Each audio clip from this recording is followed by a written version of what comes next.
here's a little tip for people who may look at us and go, I'd like to learn how to reach a level of success. You know what I do? I make roadblocks for myself. If it's difficult for me to cash out my crypto, I'm human, I'm impulsive. A big chunk of my net worth is somewhere I can't always touch it. It's like a term deposit.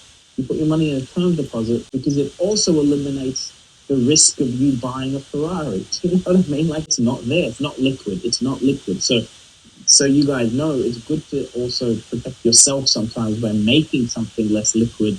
Like, if you know, like, you get a big bonus at work and your poison is drinking, that you go, you know what, rather than buy $1,000 bottle of whiskey, I want to make that $1,000 grow over time. It's not a terrible idea to buy a slab with that $1,000 because it's not that easy to sell the slab back. But a bottle of whiskey for you, if you like drinking it, is not a good investment. Even if the whiskey might grow in value, the temptation to open it is a problem. Yes, correct. So a slab is already open. Like, again, that's also box versus card. Like, if you don't have the self-control to not open your sealed product, maybe don't buy sealed product because you will lose money, you're trading the money for an experience. But if you really need that money to grow over time, and you don't think you can control yourself after watching Fluke and Box open alpha all the time, don't buy an alpha box. You might be better off with like a 9.5 quad refraction bolters. Might be a better bet for you. 9.5 quad refraction bolters. I think there's I'm trying to think of 3 of them. Right, but a graded common foil from Alpha or from Arcane might be a smarter investment for your $1,000 than. By the way, I'm not an expert on card pricing because I don't check the market very often. I'm not selling like you. I don't have a reason to sell. What I do check is to make my videos. Is I jump on like either the kitchen table like spreadsheet, which lately has been so inaccurate. I use FaB stocks to find my pricing for the singles because I need some source live. I'll explain it with multiple data points, right? Yeah, because I think FaB stocks is showing us now. TCG Player, eBay, like it shows you where the data comes from. Exactly. So you're not getting a person to tell you they averaged it. You can average it the way you feel is safe. Because usually eBay, you got to chop 10% off because the buyer doesn't like. If you were selling something on eBay and I was going to buy it from you privately, I'm expecting 10% off before we start the conversation because you don't get the 10% as an example. Of course. Yeah, that's what I do. But by the way, for my videos, I don't care if the pricing is accurate as long as they all come from the same source. Like, as in, if the source is all 30% over market, that's fine. If I'm using kitchen table TCG's Patreon spreadsheet to get my pricing, and his box price is high and his single price is high, it all like comes out in the wash. It all evens out because it's from the same place. That makes sense. I understand the proportionality. But yeah, I would say that if your videos are not supposed to be educational. So when I say I'm opening an alpha box and I pull a card and I say it's $500, I'm not trying to tell anybody that it's worth $500. I'm trying to say proportionally to what I paid.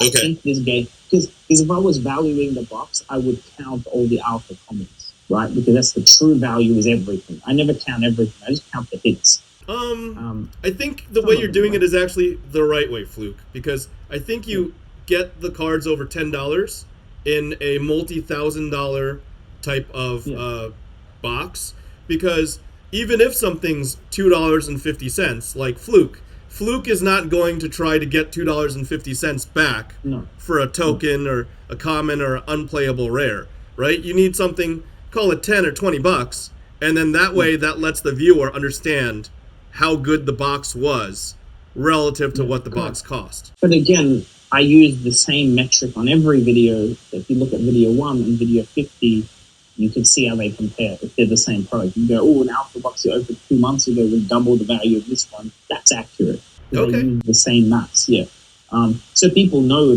I don't know if you're curious, what I do with my singles is anything over 100 USD, I keep. And then everything under, I in bulk give to a local store who gives me 60% of the value of them. That's great. Roughly, as store credit. So there's a benefit because they will sell me product for a profit. So they're technically making some money back. But commons and rares, they don't pay me for.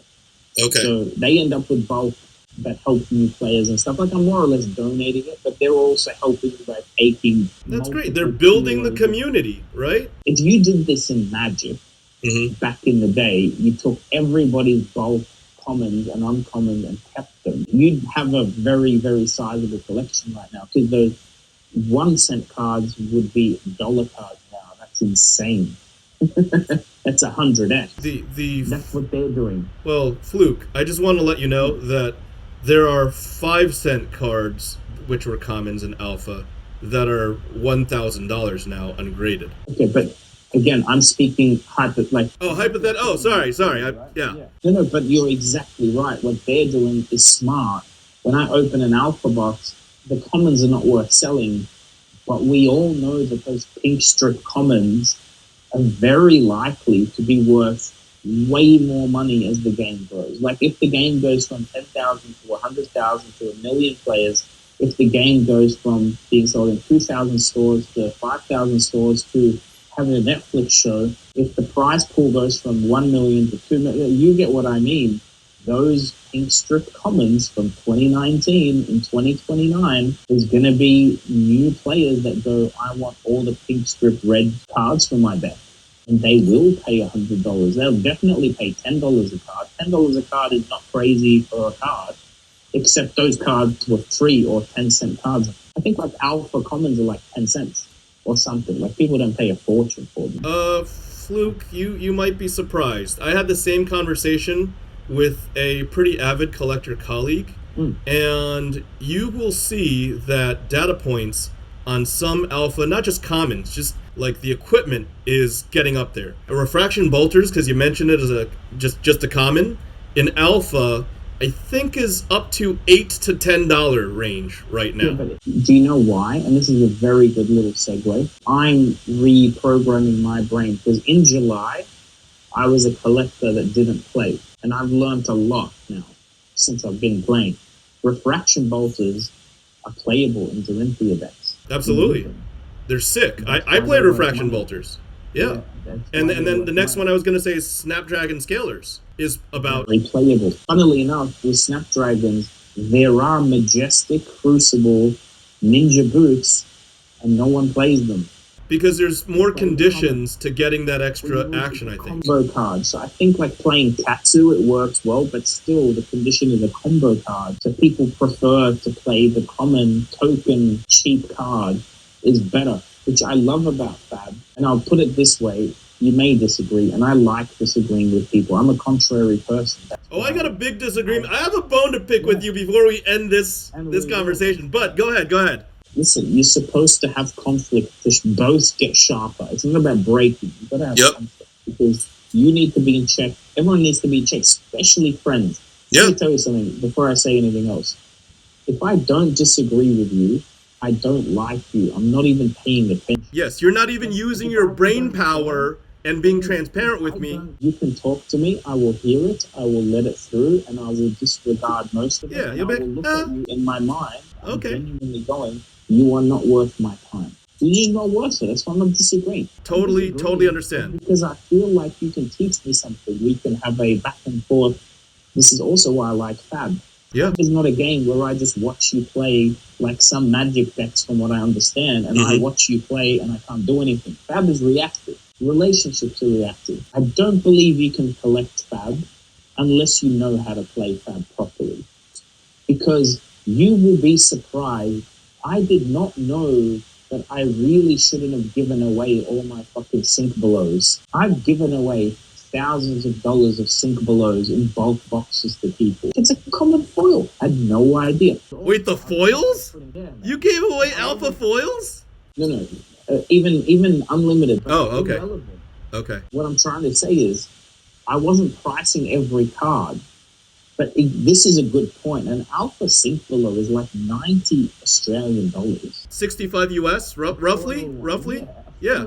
There is no fucking way most collectors that don't check know that. Because they don't understand that, it's a red generic defense reaction that costs 0. 3 of in every single deck. Like a contingency plan. It's a very valuable card. And by the way, let's talk about Briar for 1 second. You must run those against Briar. You must run as many defense reactions as you can against Briar, because you need those Cheerios to play against Cheerios Briar. You need some solid zero cost. This is literally the card up here, because Briar plays things like Snatch, zero, and you better block that 3. It's 4 for pink, or else, you know, they smack you, they draw, and they go again. I don't know if you watched my conversation with Nick Butcher. He's very high-level FaB player. No, I know him. I did a charity stream with him. Nick doesn't rate Briar. Not that it's, by the way, like he talked about it, he in the sense that he knows, like, his opinion on the deck is the only problem with it is it's too easy to play. It's not that it's overpowerful, it's just too easy. But for someone like him, who is a high-level player, and I would argue top 8 worldwide high level, he doesn't worry when he sees Briar, because he knows he can outplay you. Of course. Well, okay. If I may, I mean, I've got some pretty solid experience from Magic, and I'll just bring something up. Like, I'll first say that the reason why Briar was so disruptive was because Tariq Patel, when he made Briar Cheerios. He played it. He's the father of Briar Cheerios. He looked at it. He studied it. I think you know this. I think in some of your content you even mentioned it. And he leaked it to a friend in the UK who played it not as well, I guess, but he went straight and he won the UK tournament, right? But not that many people, like 5 people knew. And then Tariq rolled up in the nationals of the US, which I think is the biggest FaB market, and it was close between him and Mike, but he took it. He took everything. And everything at that level is close. Yes, everything at that level is absolutely close, but the winner's the winner for a reason, because it's a game of inches. Yeah. And like Tariq, he took it down. It was disruptive because people were not ready. Briar Cheerios was, honestly, I was at the table sitting with Tariq, Rob Seigel, and Matt Rogers. They were talking about like the beginnings, the inception of Briar Cheerios, like really quick, zero cost, in and out, not using a lot of resources. And I think that's the thing. They were theory crafting, right? Like we were at a steakhouse in Texas for the Dallas-Fort Worth calling, and Briar Cheerios wasn't born yet. Like between that time and then the UK, and then, which was like within weeks, like Briar Cheerios was birthed, and Tariq and Matt and other playtest partners with Tariq, they perfected, they put in like, I don't know, hundreds of hours of work to create this deck, and nobody was ready, right? Like this happens in Magic because Magic is, you know, almost 30 years of history. Like one day, maybe when a set came out like Guilds or like Dominaria, like blue-black would mid-range would be the deck to win. And then, you know, weeks later, it's like, oh, white and red, we're playing angels with big angel creatures. That blocks the mid-range blue-black, you know, spells and mid-range creatures. And then, you know, all burn or all direct damage or counter magic will come around. So it's kind of like a cycle. And it was such a shot in the arm. It's such a catalyst that shook up everything. And then immediately, I think you mentioned it. You're like, hey, let's just remind the world that the United States of America is not the only country in the world, right? Like, oh no, Briar won the Nationals of the U.S. The game is dead. It's unbalanced. Everything's over. FaB is done, right? And you're like, hey, jackasses, you know, there's 8 billion people on this planet, not 300 million or not 325 million. There's 7 point some other billion that can play other things and react, right? The issue is America had so there's the New Zealand calling happened ages ago, but then they haven't been calling. Then America was the first to relax the rules enough, and it happened. Mm-hmm. Australia's owed a calling. New Zealand is owed a calling. We haven't had them yet. In Australia, the first one was going to be in Melbourne, and Melbourne was the most locked down city of all time. New Zealand was in June. What I'm trying to tell you is the Australian one didn't happen, and the New Zealand one, like, either way, they delayed, right? They shouldn't be happening in January. They should have happened already. Canada, Lexi won. Italy, Kano? Kano one. Kano. Yeah, Italy. Yep. Which, by the way, in most metas is impossible. So either there's a god like Kano over in Italy, or their meta, it hasn't caught up to the meta in other places. Like, or people are just playing more fun decks and not worried about the top level. I don't know how many players exist in Italy, but then I think one of the other zones was older. So what does that tell you? Like, yes, America, well, the US probably has half the players in the entire world for FaB, and the other half is split across all the other zones, Asia, right? That's probably about right, because definitely American market is much bigger.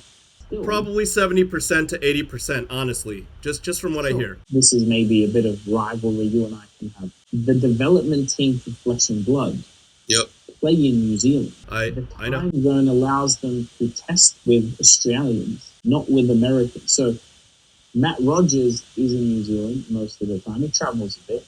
People like Nick Butcher are on Discord playing with Matt Rogers. They're like the development team at LSS are not, like, they're not allowed to share internal decks, and there's certain things they're not allowed to do as players. For great reason. Yes, obviously. Right. But think about it. If someone's making the game and from day one they play at your local store and you're both competitive, you're learning from a much purer source and learning some tricks. Like Nick Butcher, and you probably are familiar with this, Nick is like practically card counting. He knows what your pitch stack is doing and his pitch stack is doing, which is beyond 90% at least of players worldwide will ever be. Like that level. So that's talent, but then there's also tricks and tips. Skills, math, experience, knowing exactly how many cards are left in your deck. Some of the things these guys say when they're playing, or like they count your graveyard and then they make a move because they know what you have left by omission. Same as like high-level poker players do the maths instantly and go, it's only a 2% probability you can beat me. Yeah. But they figured that out with like maths. They know their outs. Absolutely, yes. I was a professional poker player a lifetime ago, so I get it, yeah.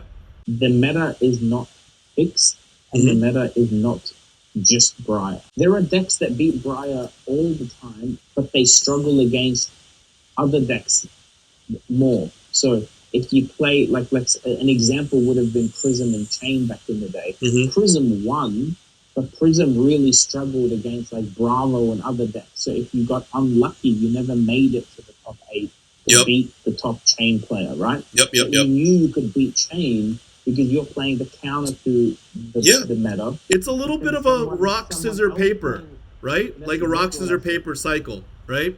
And all it is complaining about it is silly if you're not in it. Like if a world, like if a top 8 player is being very vocal that it's imbalanced, I'm happy to listen. But a lot of the imbalanced chat is not from top 8 players. It's local armory players who downloaded a really strong deck and are slaughtering the local scene. And the local scene obviously can't because they're not competitive enough. Some people are being casuals. They're not putting in the time to develop the tech to counteract it. So you said we might be rivals on this, but Fluke, we're not going to disagree. Like, I am friends with Matt. I've spent I think I was at 2 callings with him and the Nationals, and like he's a genius level talent, Matt Rogers, in terms of how he looks at Flesh and Blood. Like when I talked to him about how I could have played a 4-card hand or a 4-card hand plus my arsenal and what my options were, like he's talking at the same level as a sponsored professional poker player of 10 years.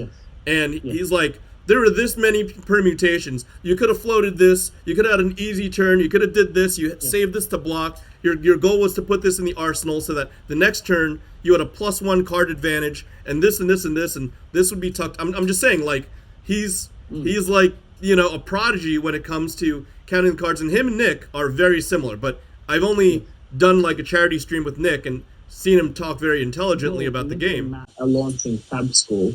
Oh yeah. Together. Yep.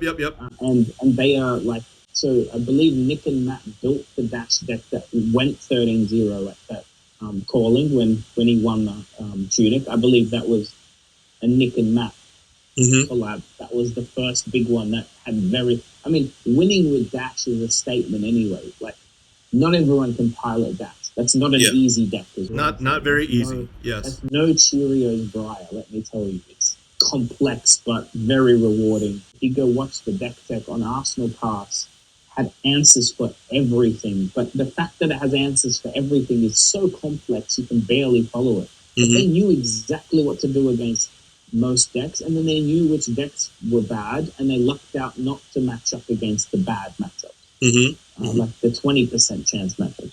Yep. I meant rivals as in like who has the better players. We won't know. That's next year. Like next year, the Pro Tour, we will start finding out whether like is there a skill gap or isn't there? Because we could argue all day, but till you have all the continents have not collided yet, and I'm looking forward to it. Yes. And I want that rivalry because it's not like we're both not professional players, but it's so interesting. What I'm saying is it's so interesting to find out that maybe some kid in Ireland right now has an answer that Matt Rogers hasn't figured out. It's very possible because the game is so new. Yep. Matt still has to go to sleep and shower and eat and run his business, right? He hasn't figured out every answer. LSS haven't figured out every answer. There's people out there that you don't know yet. Yeah. Like the fact that someone won a nationals with Kano is actually mind blowing because Kano's amazing, but Kano's not a meta deck. Like in Blitz he's okay, but in CC he starts at 30 health. Like yeah, no, I know. I'm surprised. I mean, 30 damage. I mained Dorinthia. I heard at one of the nationals, I forgot at what country Dorinthia won, and I'm like, I can't even win one game with Dorinthia. How do you win the whole tournament? I only play Dorinthia, and I just won against Nick and a couple of other top players. Really? I've been only yeah. Nick Butcher? We need to have a Dorinthia. We should do a video about Dorinthia deck tech, you and me, and talk about what we like. I love that. I will only play Dorinthia. I love Dorinthia as a character, but we're on a break right now because but we're on a break. I'm not going anywhere else. I was thinking of playing with Prism, but stuff got, I ended the season. There's not really a competitive season, but I'd throw down a game of Dorinthia versus Dorinthia with you. What type of Dory do you play? Just let me know. I'm not gonna counter against it. So some like Brent, who's a player that wins a lot more than me with his Dory deck. He plays like all hit and runs, like all 6 colors of it, right? The go again. Okay. He plays go again and goes wide and tries to get 3-4 counters. My Dory deck, I can do 16 on the first swing if I get the right card. So I'm going very heavy into one swing. Okay. Because Dorinthia bluffs. You're bluffing all the time. You're going, here's a sword. What are you going to do? What are you going to do? How many cards are you going to burn? And can I go around and do other stuff? Yeah. Yep. My deck, I don't play Twinning Blade, and I don't play a lot of Go Again. Like, I play the basic ones. I play Glints, obviously. You'd be insane not to play Glint. I think Glint is literally one of the best cards in the game. I agree, yeah. Does. 0 cost, Go Again, draw a card is insane. On Reprise, yeah, I agree with you. Yes, yeah. Does it have the Determination, Iron Song Determination? Of course. So I've got the staples in there. Oh, I actually run a Heart of Fyendal. Okay. And I run 2 Sigils, the 0 for 3 health. I only run 1 blue shunt. Okay. Some people run a lot of shunts, which is a good Dory. But my deck is like a little bit defensive. Not many yellows. I only run the yellows for Termination, Singing Steel Blade, like the ones I have to run. Basically, what I'm trying to do, I run 2 routes and 1 overpower. They are my, finishers, right? Or the get over card. Tools. That's you block. You think you're fine, especially when you get to the lower health. They're on 4, and you swing for 3, and they block for 9. And then you go Iron Song Response and route. Yep. And they die. And they die. And in their mind, they're like, but I overblocked. I did the right thing. And you're like, yeah, buddy, you did, but... Yeah. But it doesn't matter. You're playing against Dory. In your hand, you have kept that card in your hand. That's why they lost, is they didn't calculate the route. So route, for people listening, is an extra 3 damage, but it also removes the card that they're blocking. So it can create a 6 damage swing. So actually 6. Yeah. When it's really nutty, you're removing something like an unmovable that they play from hand, which is like, if it goes to 9 to damage because you remove like a 6 block. But most of the time, it's 6 damage. Overpower is also 6 damage. I've had one time where I played both in one turn. Okay. I went 12 extra damage. Oh, wow. In one swing. Yeah. Dorinthia is timeless because everyone knows the deck that's been playing for X amount of time, especially all the early on players know exactly what Dorinthia is trying to do. But that's the same as poker. You know all the cards and you know exactly what everyone's trying to do. The fun is can you guess?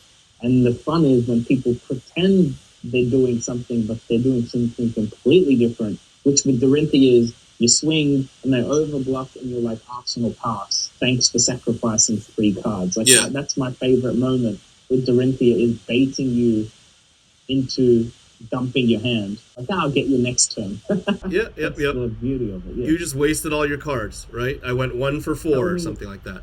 Before I go, because I'm probably running out of time, what beef do you have with me? What's the bone you have to pick? Oh, hey, that thing we were going back and forth on the different posts. What's your problem with Fab Winter? Come on, man. What's going on here? It's like your house. What are you, House Targaryen in this case? I'm House Stark. Winter's coming. No, there's no problem. What I would like to, and you would agree with this. The point I made, I don't think it went over your head, but the main point I'll repeat to you now that we're talking. Saint said, there's a Fab Winter. I'm not buying. I'm talking to my friend. Are you buying? Are you buying? And you're not saying that as if you're trying to tell them not to buy. You're saying, like, are you looking for anything? Because I got offered this and I don't need it, and do you want it? And like, because that's what we do. But my point after that, which is the main one, is even Saint is buying because someone put a foil tome up for $1,000, which is silly. So Saint bought it. Like, everyone is buying if the price is low enough. Okay. Hey. Yeah. Let me put it this way. Let's say that something worth $100 is on the market for $30. I will buy that because I just got $70 off. However, that's the point. Yeah. Well, okay. Let me explain myself further for Fab Winter. A couple months ago, even despite the big drop in the spring and the summer, there were just a lot of people like, oh, I want to sell you my Cheyenne that's BGS 9 and this and that and BGS 9.5 or quad, or, I want to sell you this shard that's BGS 9.5 basic. I want to sell you this heart. And it's all these ridiculous numbers like, oh, I heard that a heart sold for $50,000. It's like, who told you that? And where's the transaction record? And we're kind of on the same page here, when someone ever starts a conversation with I heard or my friend told me. My friend told me. Exactly. I will not buy from that person. I'm like, you're already telling me you don't know. Yeah, we're on the same page. And Fluke, when you get 30 conversations, like, I try to be generous with my time, and especially because I'm a content creator, and I say I'm generous with my time, everybody takes it as an advantage to add me on, Facebook or add me on Messenger. And I'm like, hey, I'm here as a portal, not a gateway, but an open portal, open arms, and informational resource to the community. But you come to me like, oh, I've got this to sell you. You need to pay me $9,000 or $10,000 for this because that's what I think it's worth. Especially graded assets. And I'm like, they're like, oh, I know what it's worth. You don't know what it's worth, Saint. And I'm like, wait, do you know what I do?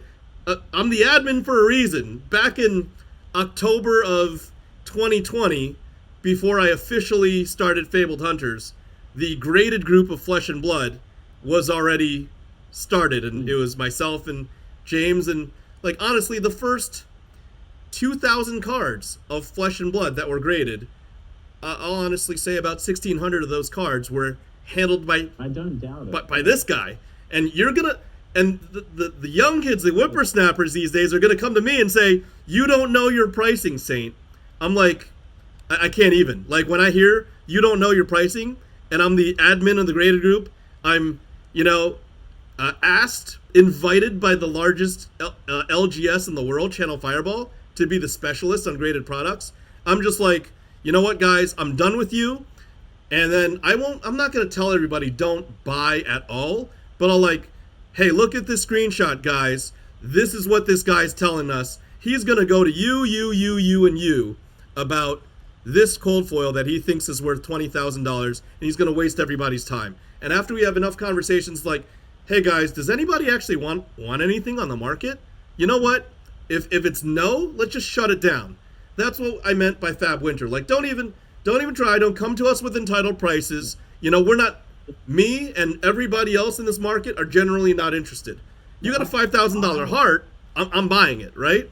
I understood you. I don't think there's many people that get messaged as much as you. I get messaged a lot more than most people, but not more than you. But I get messaged the same thing. People are like, here's my collection. I've got an alpha box. Like, it's crazy to me when someone messaged me saying they've got an alpha box. Will I pay $6,000? I'm like, man, like, I wouldn't buy from my mum for $6,000. Like, dude, like, why would I? Why? Yeah. Why would I? Yeah.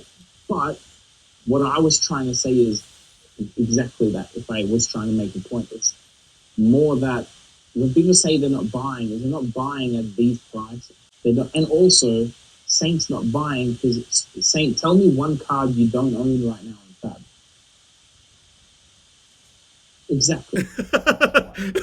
You could ask me, tell me one card you don't own 10 of in FaB, and I'd have the same reaction. If you joined last month, you might be in the market for a heart because you never bought one or pulled one. So that's the point. The bone I was picking with you was when we say things like that, the problem is the new collectors going, hey, what's going on? It's like, nah, dude, like, I definitely don't need more Crucible first edition boxes. I have 40 something of them. But trust me, if someone messages me saying, hey man, do you want to buy a case for $1,500? I won't blink. I'll give them a tip. Does it make sense? Yeah, we're on the same page. If somebody wants to sell Crucible cases at $1,500, like, where's the truck? Like, I've got a loading dock here, you know? Yeah, I've publicly got some issues with content creators that talk about the market in the negative. Why are you doing damage? Like, it's different to report on, like, hey guys, like, sealed product is dick. Because like we said, sealed product, solid asset, they're all worth roughly the same. It ebbs and flows and you can compare them. But when you're going, this sold for that, and the photo is a guy holding it with his bare hands and it looks light played, and there's one photo on the listing, that's not a data point. When Rudy, my lovely girlfriend, bought me the best playmat in the world. She's the best, with the signature. Wow. With the signature. Okay. Like, I don't know how she knew that I would want this, because she's not super involved with the FaB stuff, but she's paying attention. I'll tell you how. Because you're watching Rudy on your phone, and he's like, "Hey guys," or "Hey," or something like that, right? Maybe she likes him. I'll find out. He's an attractive man. I think she knows because I bought the promos. So she was around when I opened all the Rudy promos. Oh, true that. 15 of them. Yep. Here's the point though. When Rudy says, I bought an eye for 4.5K, it's fucking Rudy. It's Rudy. There's a marketing premium. Yeah. No. But also, in the same sentence, in the same breath, he was like, the guy wanted 10 months ago, and he's like, yeah, at this price, I'll buy it. He's like, Rudy's always saying the same thing. He's like, guys, when he believed Monarch was worth $200, like at rock bottom, like, anyone want to sell me Monarch, send it. What he's saying is, which is I'm saying, and you're saying, and Chris Size is saying, and Lamar, and 20 other people, 50 other people, if you want to sell an eye of a video for $4,500, I'll buy 10. I'll buy out the whole population. I mean, it's that, you know? That is not the price. You fucking try and say that that's the price. Yeah. Because everyone in a FaB Winter would still buy them in bulk. At 4.5? I mean, and you can't even buy it in bulk. There's maybe 250 opened, right? My point. That's my point, Sam. That's why I said anything about the FaB Winter and why I said anything about Louis is that's not a data point. The eBay listing is not a data point. And let's be clear, my own auction is not going to be the penultimate all-consuming data point either. It's just one of. It's the next data point. It's one guy that sold the heart. That's all it is. And like at least 3 people got screwed out of bidding higher that I know of. So that's why I'm saying even my one, I'm not trying to say Like I've said it's the catalyst. Like as Rudy said, maybe a market catalyst for FaB will help the market. I believe this can help the market. I'm in no way thinking one sale is everything. But what I'm trying to say is this: if my sale goes for 20, it says something. If it goes for 5, it says something. Yep. It's going to say something, and it's going to say it publicly, and there's going to be no excuse. You're not going to be able to say you couldn't bid. All you need is a Facebook account. I'm not even, by the way, we talked about this weeks ago before posting that we're going to auction it. We did, yeah. No, not just us, me and the auctioneer. Oh, okay. Do we register people? Do we force people to give a deposit to bid? Like, what do we do? And you know what we decided? Nothing. Just let them come through. Anyone can bid. Listen, worst case scenario, if you bid and then you disappear, we're going to blast you on the Facebook groups. We're also just going to contact bidder number 2. And all we're going to do is maybe have a little bit of a thing saying, because obviously everyone's international, we're not going to legally be able to enforce anything, but we're going to say, like, by you bidding, you're agreeing that your bid is, like, binding for, and we're going to put, like, a 72 hours or something, just in case the first buyer is a fake bid. Then we can just jump to number 2 and go, hey, man, like, within 3 days, the other buyer hasn't paid. You've got the right, which happens on eBay too. It's a second chance thing. Like, we are not putting any rules for a reason. Come one, come all. If I don't like you, if I do like you, if I don't know you, if you're from MetaZoo and you have some money to spend on that, come and bid. It's zero reserve. Zero reserve is zero reserve. It could, theoretically, if someone bids $100 and then someone in China flicks the internet switch off for the world, I will ship you my heart for $100. Well, the auctioneer will. I won't. I'm passing legal ownership to them, as you do in an auction. Absolutely. And they're going to owe me 95% of what they sell it for. That's the agreement. Wonderful. Wonderful. You can't be more honest than that. I know there's still red flags, a small group, whatever, but you still can't. I cannot physically give the community a more honest auction. Hey, Fluke, we said something, or you said something that was important to you before we had started recording, and you had mentioned an interest to one day meet Rudy. You'd fly all the way from Australia, right? You live in Australia or New Zealand? Sorry, Australia, right? I live in Australia. So, yeah, I mean, it's not a secret that Rudy and I are friends. So, would you like to say anything? Because there's probably a higher than 50% chance that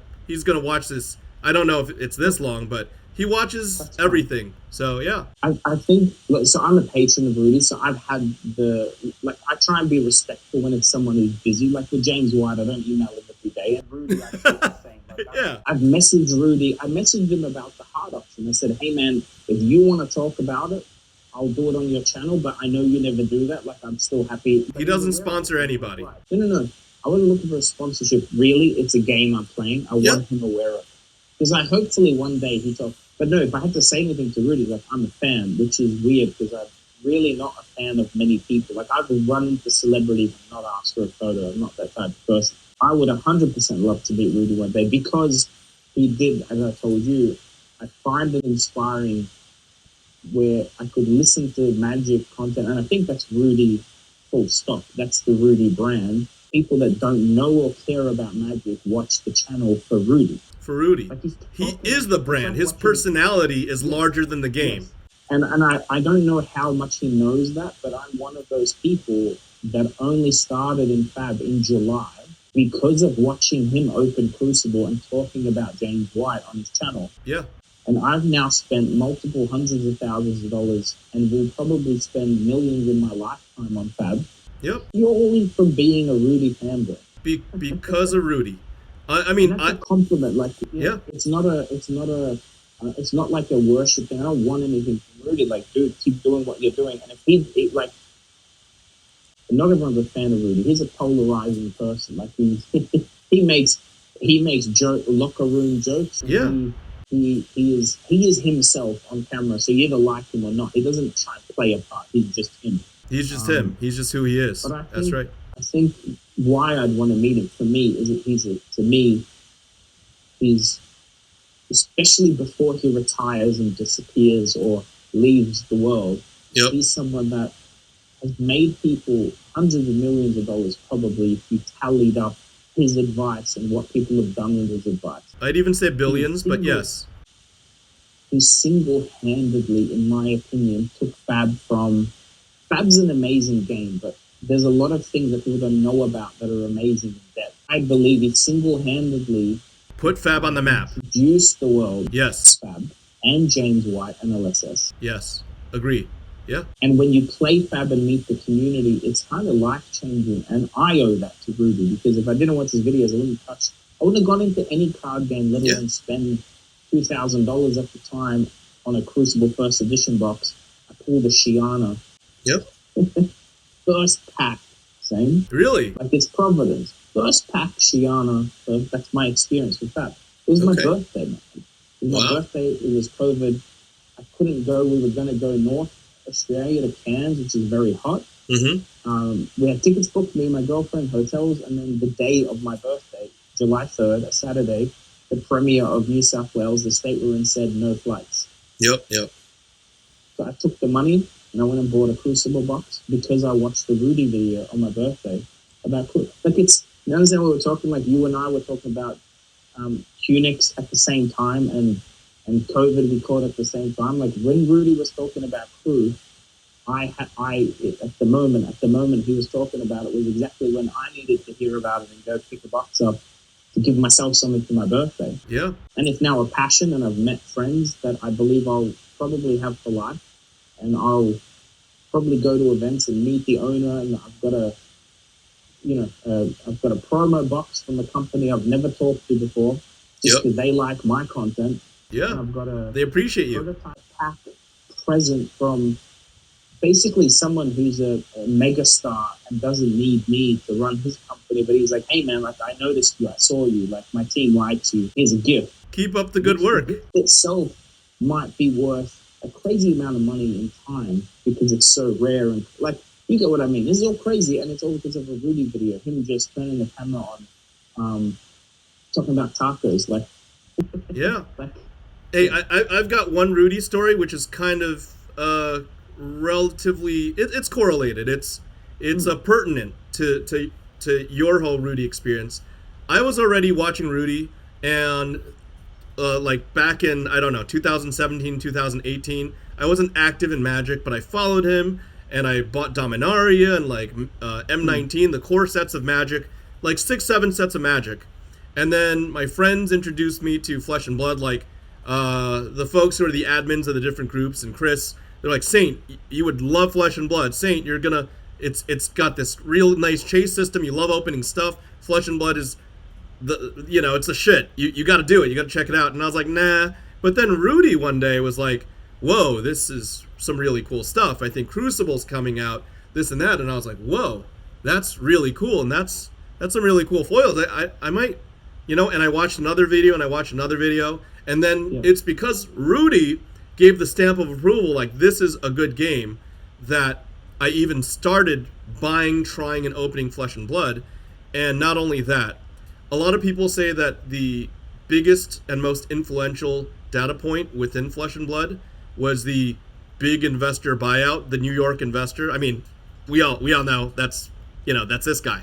And the whole reason why that happened was because Rudy had mentioned that he had heard that Channel Fireball got a late shipment of Welcome to Wraith back in like November or October of 2020. He made that video.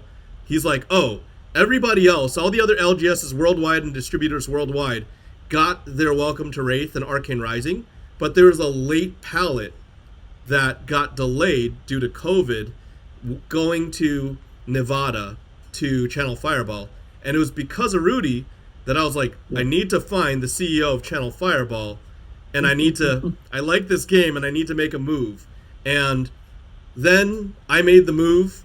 A friend of Rudy's, or a patron of Rudy's, linked us to, actually it was Chris Sayers. It was a secret back then because Chris wasn't, but it was Chris Sayers. Chris was like, Rudy, my buddy Saint just made a pretty big move. You want to give him a call.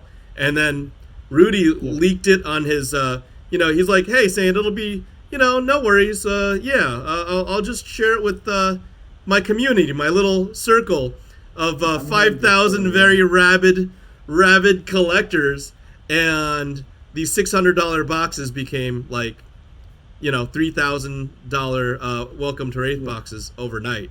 So that was December, and that's what it took.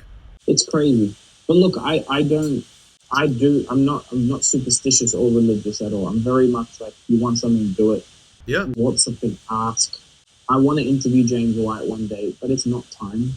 Okay. I'll ask when it's time. There's it's not something I want, and there's no reason. Like, why would it, okay, I want to talk to him anyway. It'd be great to talk to the man. But like, as a channel goes, like, there'll be a right time to go, you know what, like, this is the new set coming or whatever, and talk to him, right? Mm-hmm. I don't want to talk to him for the sake of going. Rudy's the same thing. I can assume the guy is time poor. Mm-hmm. I can also assume the guy gets a lot of requests and attention, and like, I'm not the only person in the world that would love a minute of Rudy's time. There are some things I do to be on the right radar. Mm-hmm. I talked to you when I was a nobody before I was YouTubing anything. I reached out. And hopefully I was friendly. I don't remember. It's fine. I'm saying, like, it's not like at this point, my channel is growing pretty well. Like, in 5 years, 10 years, I won't be at Rudy's level, but I won't be a nobody either. If I want to keep it up, I think I'm doing fine. Absolutely, I'm having fun, which is why it's doing fun. If I ever meet Rudy, that would be great. If you ever set that up, great. The point is, regardless, is more to say thank you than it is to like get anything for me, because I've got what I want from it, if that makes sense. Like, Rudy already gave me what I want by giving this stamp on a game that he should have. It's a good fucking game. It is. Like, it's amazing. I mean? Like, best game I've ever played. Yeah. And funny, like, it's funny, isn't it? Rudy also would give the stamp of his approval on MetaZoo, and I don't agree. And that's fine, because he never is he's never shilling something damaging to you. He's telling you what he thinks, mm-hmm. and you respect him, and then you make your own decision. Okay. I have to agree. I have to disagree with you there. Rudy never shilled MetaZoo. Rudy loves Flesh and Blood. He's like the godfather, or he's like, if James is the father of Flesh and Blood, Rudy's the godfather of Flesh and Blood, right? They're like, they've got joint custody of the future of this game, and they love this game. Rudy accepted product from the founder of MetaZoo, and he's like, oh, well, it's product. Here you go. Here's the product. I got product. I'll move it, and I'll sell more product, because Rudy's a businessman when it comes down to it. The passion level and the belief are not the same. Oh, go ahead. No, but by the way, we can't even speak of the passion level because we don't know how he feels. Right? Like, we can only assume by what we watch, but you might know. Okay. Yeah. Sure. Here's what I'm saying. No, but I'm saying also, if you know something even personal, we don't even need to get into it. I won't. I respect people's privacy. Yeah. What I'm saying is this: Rudy talks about a lot of games I don't care for. Let me put it that way. Okay. Right? He talks about White Schwartz, and he talks about card games. He's in the card game world, and he's got distributors trying to sell him product, and he looks through them. And yes, he got FaB when FaB was nothing. He took a phone call, and he put an order in, and he got some promos, and he played the game, and we're all here for it, right? Absolutely. I lost a lot of money on his game, and I don't hate the guy, because I'm still the Timmy that bought 15 of them. It has nothing to do with him. I bought like 2. Yeah.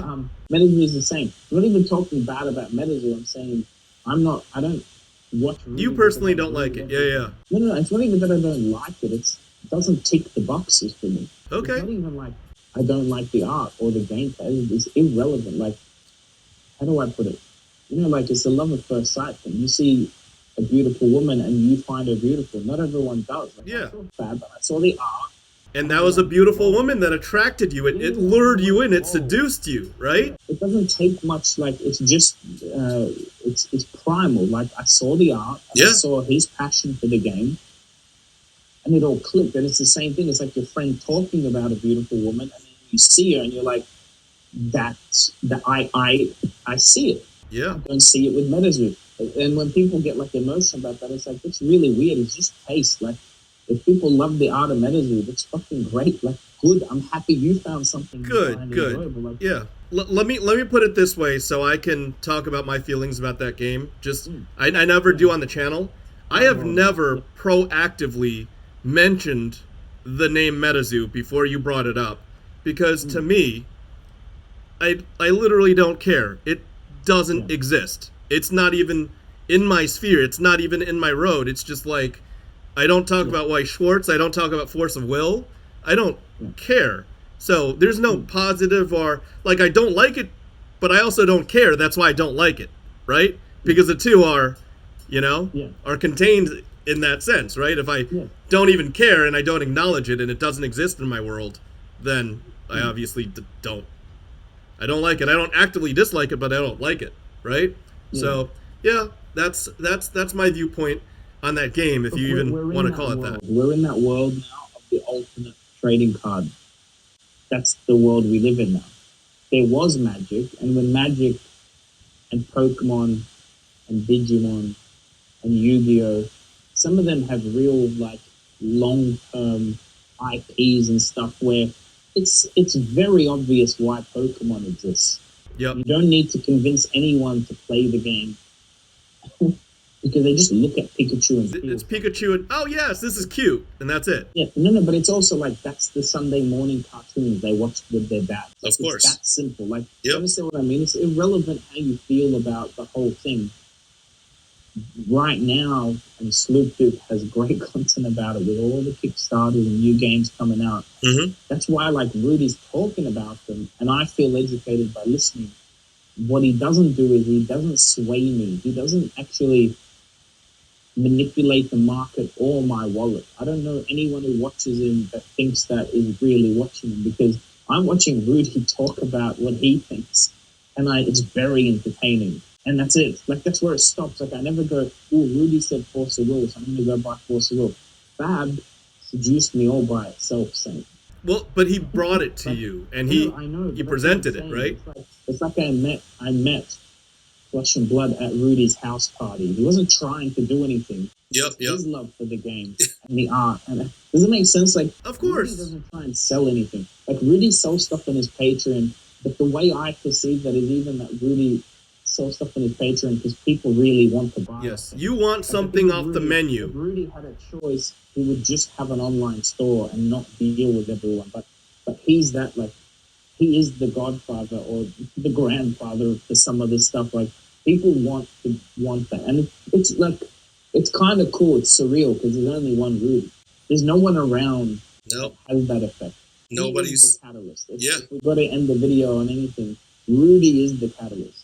If anyone saves the flesh and blood market single-handedly, it'll be someone like Rudy himself. Like, we buy and sell and play, but we're not that influential. Like, none of us are. All of us combined don't even come close. If White himself made a video, it wouldn't have the influence of Rudy. When Rudy opens that Everfest box, on its own will be a catalyst. If it's a good set, and I agree. It excites Rudy, it will excite the market. It's that simple. I've been rooting for Rudy to open a FaBled forever. I don't know if he has yet. I don't think he has. I've been rooting for you to open the Heart. Actually, last story. I know you need to go. The sun is literally in my eye. But last story. I believe I possess a case that contains a Heart of Fyendal in alpha, and I had it with me in Orlando on December 26th, Monday, like the Monday right after Christmas, because I was supposed to take it to Rudy's house, where Rudy and Edwin the Magic Engineer and I would crack that case. The reason why I even found out I had COVID was because that night, the night before, I had like a sniffle and a head cold. I was like, I got tested right after Vegas. I should be okay. And then, the COVID test came double red, and I'm like, so what you're telling me is there's a case that you're going to be opening with Rudy, another one. There's another one. It was supposed to get opened. No, it was supposed to get opened. Favorite FaB content. Yeah? 3. Yeah.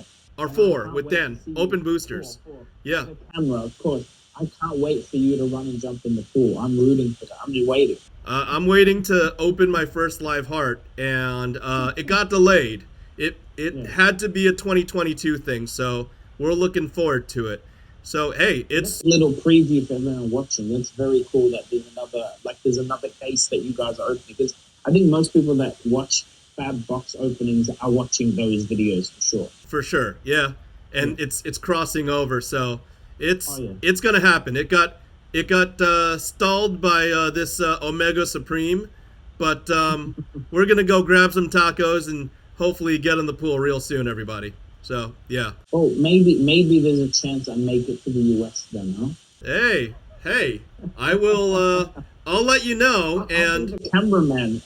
I'll just sit in the background. I just want to film you jump from the pool. If you want me to put in a word when we're making the arrangement, you seem passionate about flying in from Australia, and I will come. If I'm invited, I'll come. Like, I'm not someone that'll force it. I won't turn up at anyone's door. I won't like try and meet someone. No, yeah. But I'm saying, like, if there's an invite and it's the right time, maybe like it's an event or something, it's like it's time and we're allowed, I'll jump on a flight.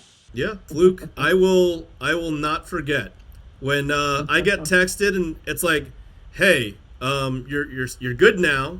It might be in a week, it might be in a month, but I'll definitely let you know. There's definitely a rain check, man. All right, and you've got my word on that. If I say something and it's on camera. Also, like I said, it's not about forcing it. If anyone, like, I'm not there to make content. Like, for me, it would be, you're a new friend that I'd like. Listen, if I get to the US, I'm going to go see Chris Sayers. There's people I'm going to go meet while I'm there, like friends I've made that I haven't met, and you're one of them. Like, you're welcome to come to New York as well. I mean, I entertain even people that never show up on camera, or people that come in just to, they're viewers of, Fabled Hunters, and we'll do an episode like I did with Richard. He's just like, oh, I like Fabled Hunters. And then we became very good friends, and we're in touch multiple times a week. That's just how I roll. So, yeah.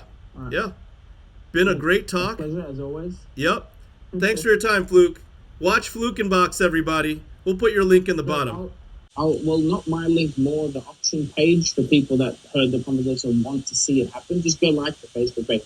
But wherever you are, it'll be public. Like, we'll post the results and everything everywhere. It won't be hidden. Wonderful. Bid a whole bunch of money. Hell, I might even bid. All right, everybody. Thanks for tuning in. Thanks for coming in, Fluke. Later, guys.